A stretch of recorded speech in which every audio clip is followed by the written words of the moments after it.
7.2 magnitude na lindol. Titignan natin yung modern bamboo house natin, kung ano yung pinsala na natamo nung lumindol. Tara, let's go. Unahin natin dito sa itaas mga pangga. Yung ceiling natin.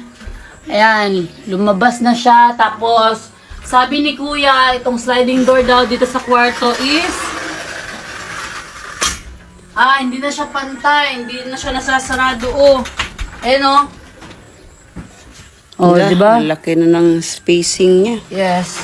Tignan nyo naman mga pangga, yung nangyari dito sa modern bamboo house natin. Dahil to sa lindol ha. Oo. Ayan pa Grabe. Tapos, yung mga wala na. Door, hiwi na. Di na ma-close. Hiwi na nga. Ito pa Saan? Sa taas. Pero nung hindi pa lumindol mga pangga, hindi talaga ganito to ha. Hala, tignan mo naman dito Mayo. Nagkang-ana. Ako po. Grabe naman talaga.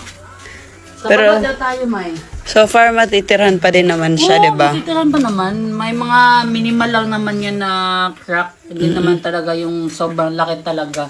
Pinapakita lang natin ngayon yung kung ano yung epekto ng lindol dito sa modern bamboo house natin. Kasi syempre, may mga nagtatanong kung kumusta na yung modern bamboo house, diba? Papa-fix naman natin to lahat mga pangga. So, dito sa CR natin mga pangga, tignan nyo naman yung mga crack dito. Ayan, kitang-kita talaga sa ceiling. Dito, ayan. So, pero may napasabi sa akin mga pangga, kapag hindi daw napasukan ng piso yung crack, ibig sabihin, goods pa daw yun. So, nakikita naman natin, sobrang liit pa naman. So, goods pa to.